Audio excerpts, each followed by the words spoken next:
The Empire had ruled the stars for 10,000 years. They controlled 17 star systems and hundreds of worlds. Their ships moved faster than light. Their weapons could crack planets in half. They had never lost a war because no species had ever been strong enough to fight back. Emperor Al sat on his throne made of black crystal. His skin was pale blue and his eyes glowed like dying stars. Before him floated a hologram of a small blue planet covered in water and clouds. His advisors had brought him news of a new discovery. "A primitive world, great emperor," said High Admiral Han. He was tall and thin, with silver scales running down his neck.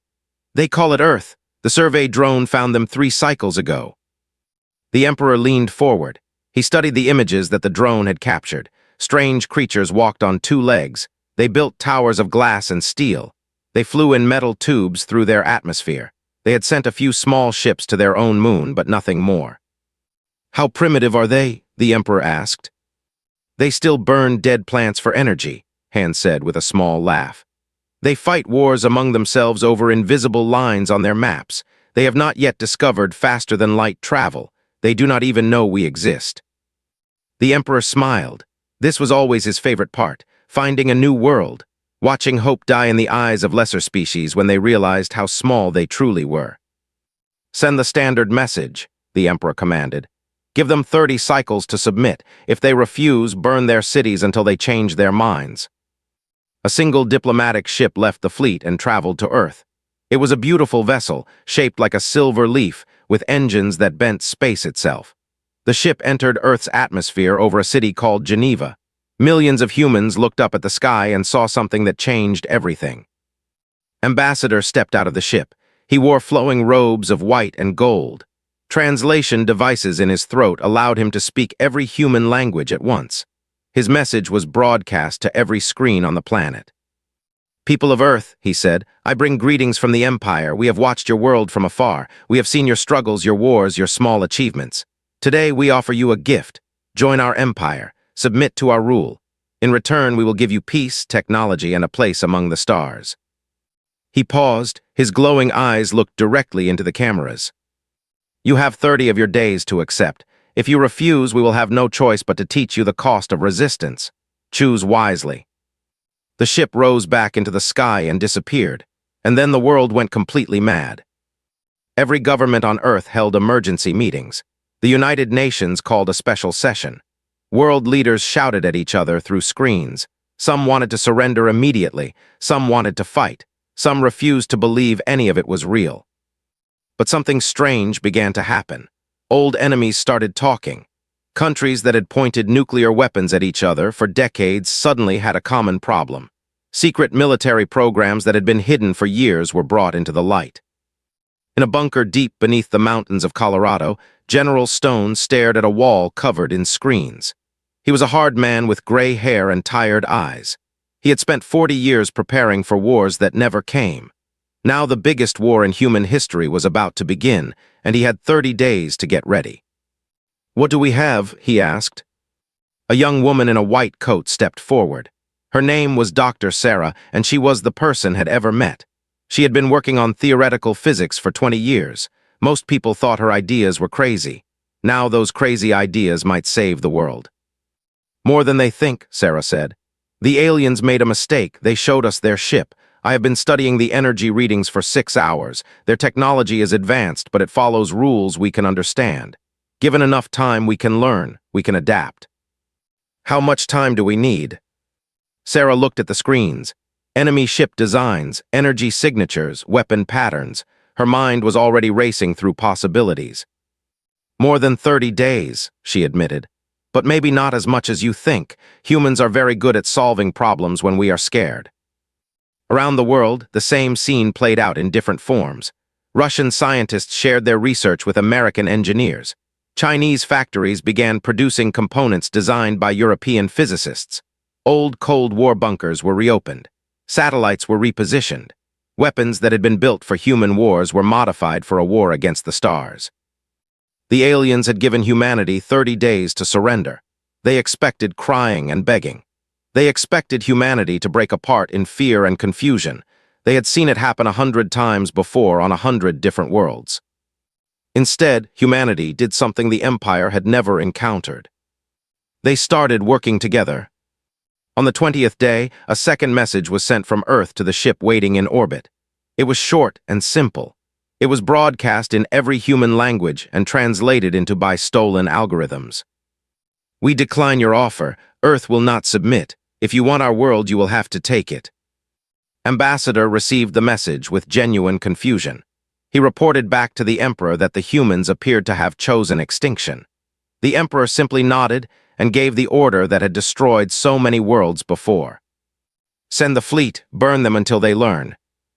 300 warships began their journey toward Earth, the largest military force ever sent against a single planet, enough firepower to crack continents and boil oceans. The Empire expected the campaign to last a few days at most. They had no idea what was waiting for them. In the final days before the fleet arrived, humanity worked without sleep. Factories ran day and night. Scientists made breakthroughs that should have taken decades. Soldiers trained for a war unlike any fought before.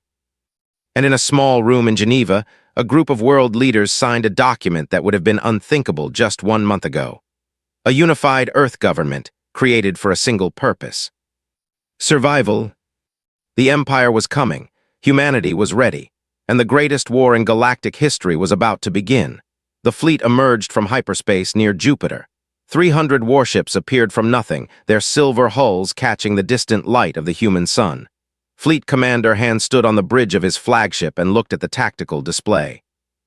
The human solar system spread out before him like a map. 8 planets orbiting a yellow star, billions of small objects floating in the darkness, and there on the third planet from the sun, the target of his campaign, Earth. Status report, Han commanded. All ships have arrived successfully, his second officer replied. No damage from the jump, weapons are fully charged, we are ready to proceed. Han allowed himself a small smile.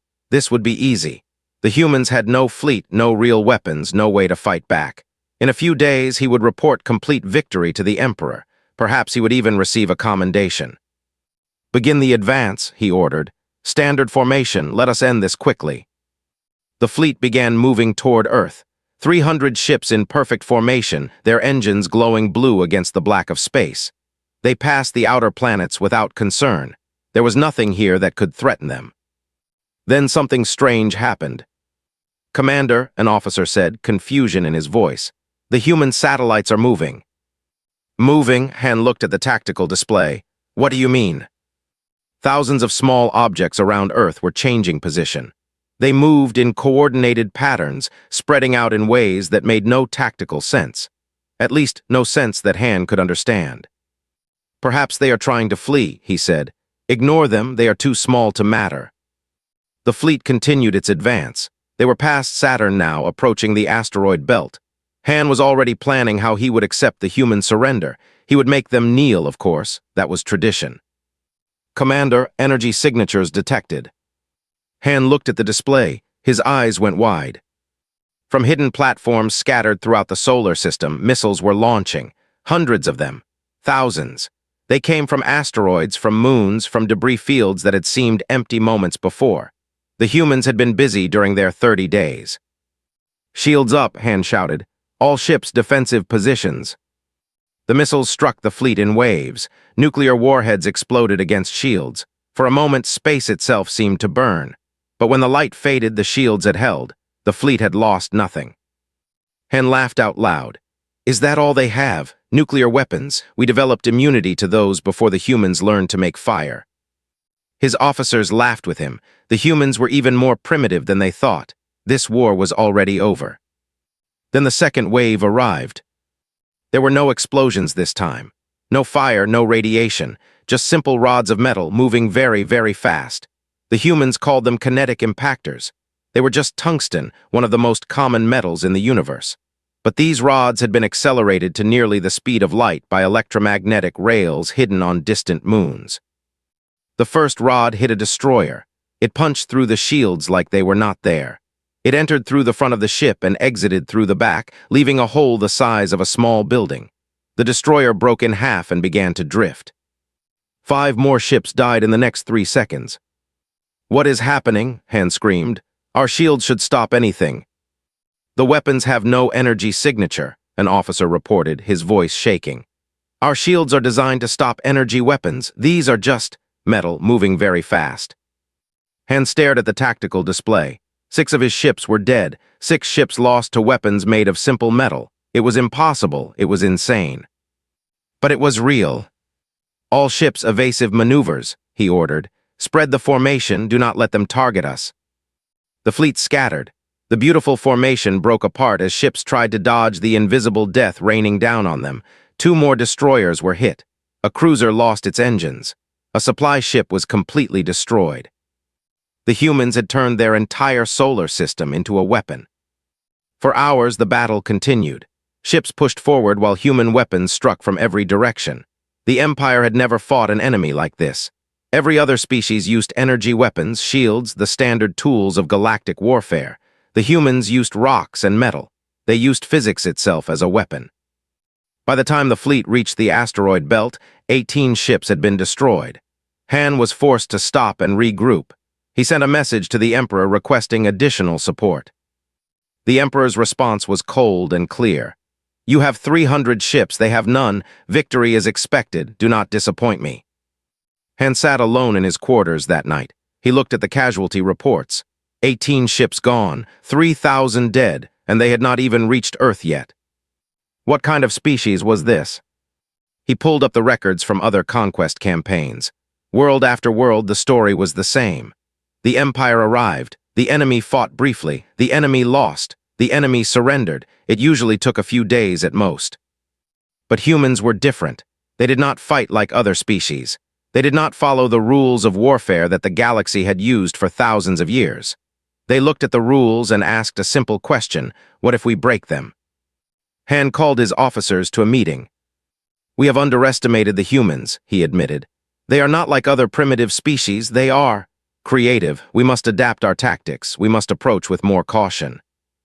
Commander, one officer said, we still have 282 ships. They have nothing. We will still win. Han nodded slowly. The officer was right. The numbers were still completely one-sided. The humans could not stop them forever. Eventually, the fleet would reach Earth. Eventually, the humans would run out of weapons. But something had changed in Han. Something he had never felt before in his long military career. For the first time in his life, he was afraid. The fleet resumed its advance the next day. They moved more carefully now, scanning for hidden weapons, spreading their formation to minimize losses. They lost 4 more ships crossing the asteroid belt, 3 more near Mars. By the time they reached the Earth's moon, the fleet had been reduced to 253 vessels. It was still enough to burn a planet. It was still enough to win. But as Han looked at Earth through his, he noticed something that made his blood run cold. More satellites were launching, more platforms were being built, more weapons were being prepared. The humans were not just defending, they were building, they were learning. And they were getting stronger every single day. Dr. Sarah had not slept in 4 days. She stood in an underground laboratory beneath the Nevada desert, surrounded by pieces of an alien ship. The wreckage had been recovered from Earth's orbit after one of the first battles. Now it was the most valuable thing on the planet. Run the scan again, she told her assistant. The machines hummed. Data appeared on screens. Sarah studied every number, every pattern, every tiny detail. She was looking for something that the aliens had missed, something they had never thought to hide. The shield generators all use the same frequency, her assistant said. Every single one. Is that normal? Sarah smiled for the first time in weeks. No, it is not normal at all. She understood now. The Empire had been conquering worlds for 10,000 years. They had developed their technology long ago and never changed it. Why would they? Nothing had ever challenged them. Nothing had ever forced them to evolve. Their shields were perfect against the weapons the Empire knew. Their ships were invincible against enemies who fought the same way, but the Empire had never fought humans, and humans did not follow the rules. Within hours, Sarah had a plan. Within days, that plan became a weapon. The first resonance disruptor was tested on a Tuesday morning.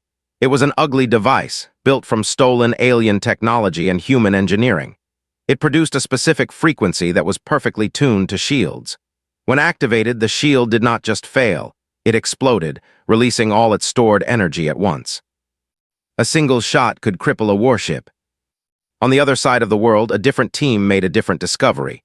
Communications used quantum encryption that should have been unbreakable, but a teenager named Minjun in Seoul noticed something strange.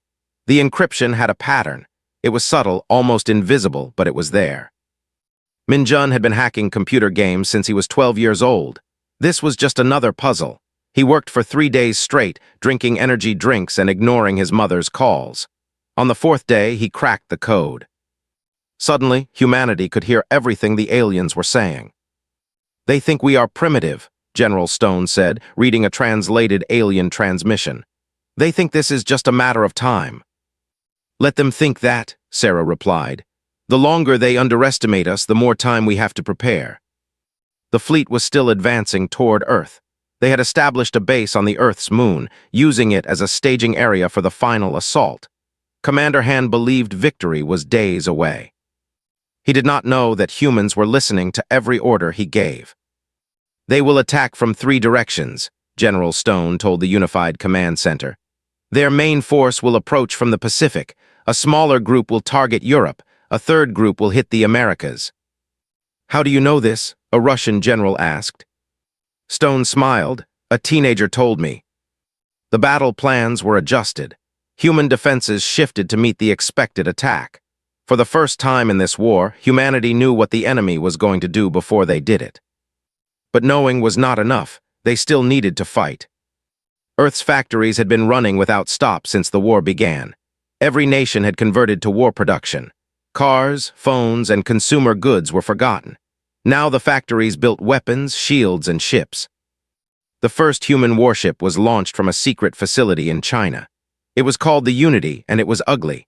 It had no curves or elegant lines. It was a box of steel and weapons held together by welds and desperate hope. It should not have been able to fly. But it flew. "The engines are based on technology," the chief engineer explained. "We could not copy them exactly, but we understood the principles. This ship can reach Mars in 6 hours." "How many more can we build?" Stone asked. 10 more are almost ready. 50 will be done by the end of the month, if we survive that long." The alien fleet began its final approach. 200 ships moved toward Earth in the formation that had conquered 100 worlds. They expected token resistance. They expected to burn cities until the humans surrendered. They did not expect the Unity. The human ship appeared from behind the moon, moving faster than any scout had reported. It flew directly toward the enemy fleet, weapons blazing. "What is that?" Han demanded. "Unknown vessel," his officer replied. "Configuration does not match any species in our database. It appears to be human." "Impossible. They do not have ships." "They do now, Commander." The Unity was outnumbered 200 to 1. It should have been destroyed in seconds. But the resonance disruptor fired first. 3 ships lost their shields instantly. The Unities finished them before they could recover. Then the human ship did something no vessel could do. It turned 90 degrees without slowing down, using maneuvers that would kill any crew that had not evolved on a planet with Earth's brutal gravity. They were faster, but humans were tougher. They could survive forces that would crush an alien pilot. The Unity destroyed 7 ships before it was finally overwhelmed. Its last transmission was received by every human on Earth. "Tell them we did not go quietly." The crew's sacrifice was not in vain. In the 15 minutes that the Unity fought, every sensor on Earth was recording. Every weapon was analyzed. Every shield was studied. By the time the ship died, humanity knew exactly how to kill. More ships launched. More battles were fought. Each battle taught new lessons. Humans learned and adapted faster than the Empire believed possible. "How are they doing this?" Han screamed at his advisors. "They were supposed to be primitive." No one had an answer. The Empire had never faced anything like this. Other species accepted their place in the universe. They fought until they could not fight anymore, and then they surrendered. Humans did not surrender. They did not accept defeat. They looked at every loss and asked one simple question: how do we make sure this never happens again? The war was far from over. Earth was still and outnumbered, but something had shifted. The humans were no longer just defending. They were learning. They were building. They were evolving. and the Empire was beginning to realize that they had made a terrible mistake. Dr. Sarah received a report on a Wednesday evening. Human ships had won their first real battle. A small patrol had been completely destroyed with no human losses. She read the report twice, then set it down. "It is not enough," she said quietly. "Not yet, but it is a start." Outside her window, more ships were launching. More weapons were being tested. More scientists were making impossible breakthroughs. Humanity was fighting back, and they were just getting started. Commander Han stood on the red surface of Mars. Behind him rose a forward base, built in just 3 days using technology that humans could barely understand. Before him stretched an endless desert of rust-colored rock. The war had not gone as planned. His fleet of 300 ships had been reduced to 160. The humans kept finding new ways to kill his soldiers, new weapons that should not have been possible, new tactics that broke every rule of galactic warfare. But the numbers still favored the Empire. The humans had built perhaps 40 ships, crude things held together with metal and determination. They were brave, yes. They were clever, yes. But bravery and cleverness were not enough against superior firepower. "The final assault will begin in 6 hours, Han told his officers. "We will approach Earth from multiple angles. We will overwhelm their defenses through sheer numbers. This ends today." On Earth, General Stone received the same information through intercepted communications. The Still did not know that humanity was listening to every word they said. "They are coming with everything they have," Stone told the unified command. 160 ships, we have 42. "Those are not good numbers," a Japanese admiral said quietly. "No, they are not." Stone looked at the faces around him, leaders from every nation working together for the first time in human history. "But we have something they do not." "What is that?" the Russian general asked. "We have nothing to lose." Stone pointed at the display showing Earth. "That is our home, our only home. There is nowhere to run, there is nowhere to hide. We win here or we die here. The aliens have an empire to return to. We have only this." The human fleet launched from hidden bases across the planet. 42 ships rose into the black sky. They were not beautiful like vessels. They were welded steel and exposed wiring. They were weapons bolted onto engines. They were hope given physical form. Captain Maria Santos commanded the lead ship called Defiance. She was 42 years old. She had been a cargo pilot before the war, moving supplies between Earth and orbital stations. Now she led humanity's first battle fleet. "All ships check in," she ordered. 41 voices responded, pilots from every country, speaking different languages, following different faiths, united by a single purpose. "Remember your training," Maria said. "Remember why we fight, and remember every minute we give them hell is another minute our people have to build, to learn, to prepare. Make every second count." The two fleets met near the orbit of Mars. From a distance, the battle looked like fireflies dancing in the darkness. Lights flashing, ships exploding, debris spreading across thousands of kilometers. Up close, it was chaos. They fought as they always had. Perfect formation, coordinated attacks, overwhelming firepower. It had worked against every enemy they had ever faced. The humans fought like they had nothing to lose, because they did not. Captain Santos flew Defiance directly into the enemy formation. Resonance disruptors fired in all directions, dropping shields. Kinetic rounds followed, punching through exposed hulls. Around her, human ships did the same, diving into danger rather than away from it. "Defiance, you are too close," a voice warned from Earth. "Pull back." "Negative," Maria replied. "We pull back, they regroup. We stay in close, they cannot use their big weapons without hitting their own ships." She grinned despite the fire surrounding her. "Humans are good at close fighting. It is what we evolved for." The battle lasted 11 hours, the longest space battle in galactic history. Both sides threw everything they had at each other. Human ships died. One by one, they were overwhelmed by superior numbers. Their names would be remembered forever. Defiance, Unity II, Rising Sun, Northern Star, Amazon, Nile, Yangtze. Every continent, every culture. Every ship fighting for a world that had finally learned to stand together. But for every human ship that died, 3 ships burned with them. The pilots had learned to share information in real time. When one ship discovered a weakness, every other ship knew within seconds. When a new tactic worked, it spread through the fleet like fire. The humans evolved during the battle itself, becoming more deadly with every passing hour. Captain Santos saw the end coming. Defiance had lost its main weapons.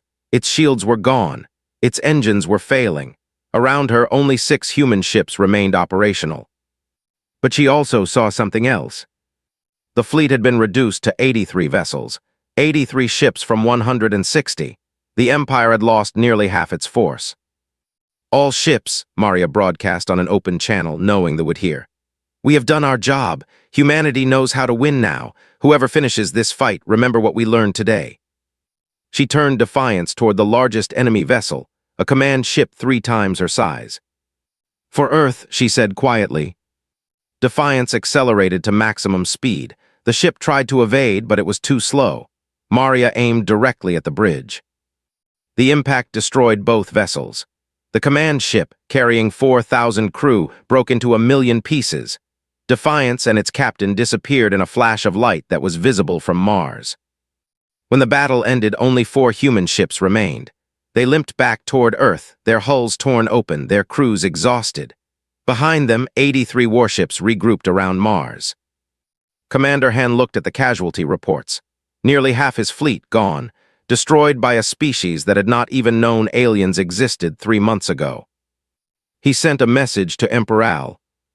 "The humans have been defeated at Mars. However, our losses were significant. I recommend waiting for reinforcements before the final assault on Earth." The Emperor's response came within the hour. "You have failed, Commander. I am sending the Imperial Armada, every ship in the Empire. This world will burn." On Earth, Dr. Sarah received news of the battle. 38 ships lost, hundreds of pilots dead. The finest people humanity had ever produced gone in a single day. But they had proven something the entire galaxy would soon understand. Humans could fight, humans could kill, and humans would never ever surrender. General Stone ordered the factories to increase production. More ships, more weapons, more everything. "How long until the Imperial Armada arrives?" Sarah asked. 6 months, Stone replied, "maybe less." Sarah nodded and returned to her lab. 6 months. It was not enough time. It was nowhere near enough time. But it was what they had, and humanity would use every single second. Emperor Al made a decision that had never been made in 10,000 years. He ordered the entire Imperial Armada to gather at the edge of human space. Every warship from every conquered system. 2,000 vessels carrying 10 million soldiers. The largest military force ever assembled in galactic history. "This ends now," the Emperor declared. "The humans have embarrassed us for too long. We will not just conquer them. We will erase them, every city, every human, every trace that they ever existed. The galaxy will learn what happens to those who defy the Empire." The Armada entered hyperspace.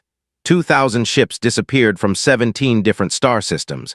They would arrive at Earth in a single overwhelming wave. On Earth, humanity knew they were coming. They had been preparing for 6 months. General Stone stood in the command center, now built deep inside a mountain. Around him, officers from every nation monitored screens showing Earth's defenses. "Status report," Stone ordered. "Orbital defense platforms are online. 247 weapons stations covering every approach. Planetary shields. Operational, based on recovered technology but modified. They will not fall to their own tricks. The fleet.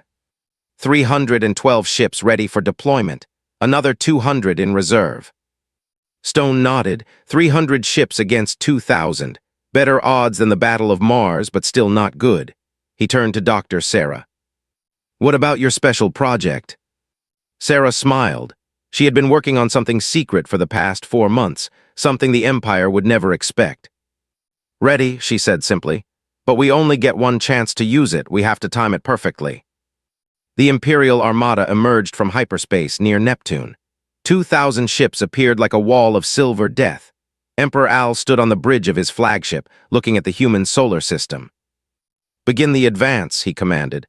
"Destroy everything between here and Earth. Leave nothing alive." The Armada moved forward.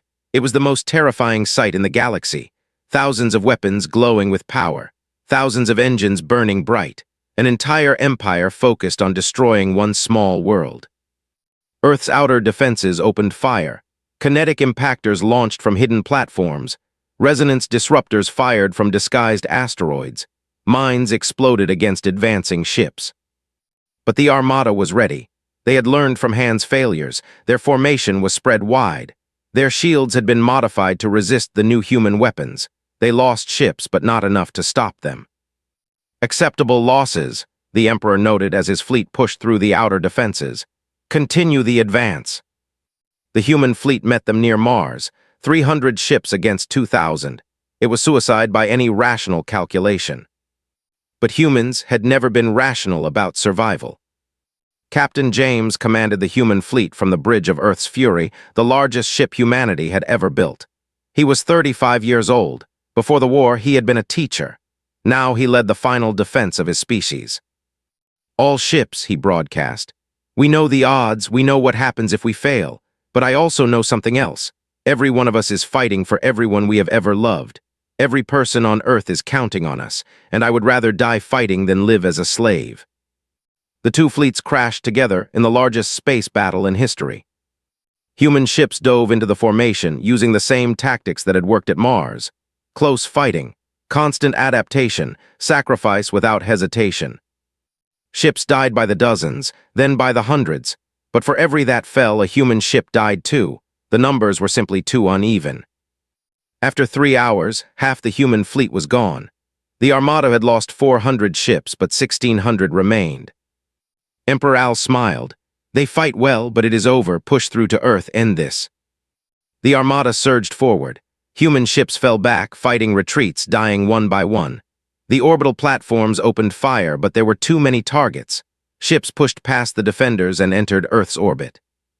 The Emperor looked at the blue planet below. So small, so fragile, so doomed. Begin the bombardment, he ordered. Burn the cities, burn the forests, burn everything. Weapons powered up across the Armada, enough firepower to crack continents, enough energy to boil oceans. The end of humanity was seconds away. Then Dr. Sarah pressed a button. Earth's planetary shield flickered once. Then it changed color, from blue to gold, from defensive to something else entirely. The shield had been modified. It was no longer just protection, it was a mirror. Every weapon the Armada fired at Earth was reflected back. 1,600 ships fired at once, and 1,600 ships received their own weapons in return. The Armada tore itself apart. Emperor Al watched in horror as his fleet exploded around him. Ships vanished in their own fire. Others collided trying to escape. The perfect formation became a spreading cloud of debris. How, he screamed, how is this possible? The surviving human ships attacked. No longer outnumbered 10 to 1, no longer facing impossible odds. They had been waiting for this moment. They had planned for this exact second. Marines boarded the Emperor's flagship. Human soldiers trained for zero-gravity combat, fighting hand-to-hand through alien corridors. They were shorter than, they were weaker than, but they had been fighting each other for 10,000 years. They knew how to kill. Commander Lisa Park led the strike team to the bridge. She was 28 years old. She had lost her entire family when the war began. She had nothing left but the mission. She found Emperor Al hiding behind his throne, the ruler of 17 star systems, cowering from creatures he had called primitive. It is over, Lisa told him. Your empire is finished. Impossible, the Emperor whispered. We have ruled for 10,000 years. We cannot lose, not to you, not to humans. Lisa grabbed him and dragged him to the bridge viewport. Outside, the Armada was dying. Human ships hunted down survivors. Vessels surrendered or burned. You made one mistake, Lisa said. You gave us time to prepare. The war did not end that day. It took another year to secure the remaining systems. Humans who had never dreamed of leaving their planet now traveled between stars. They freed other species that had been conquered. They built a new alliance based on freedom instead of fear. General Stone retired to a small farm in Montana. Dr. Sarah led the new Galactic Science Council. Captain became the first human ambassador to 17 alien species. And on Earth, in every country, in every language, they told the story. The story of how a small blue world faced the greatest empire in the galaxy. The story of how humans refused to surrender. The story of how creativity and determination and sacrifice defeated overwhelming power. Emperor Al was tried for crimes against sentient species. Before his sentence was carried out, he asked to speak with one more human. Lisa Park came to his cell. "I have studied your species," the former emperor said. "I have tried to understand how we failed, and I have only one question." "Ask it." "Are all humans like you, so violent, so creative, so impossible to kill?" Lisa thought about her family, about the pilots who died at Mars, about the millions who had worked and fought and sacrificed to reach this moment. "No," she said finally. "Most humans just want to live in peace. They want to raise families, build things, help each other. We are not warriors by nature. But when someone threatens what we love, when someone tries to destroy our home, we become something else." She looked at the fallen emperor with something almost like pity. "You never understood that. You saw a primitive species and assumed we would break. But humans do not break. We bend. We adapt. We find a way. And in the end, we survive." She left him alone with his failure. Outside, stars shone in a sky that now belonged to everyone. Ships from a dozen species flew between worlds. Children looked up and dreamed of exploring the universe. Humanity had earned its place among the stars, and the galaxy would never forget the day that a small blue world stood against an empire and won.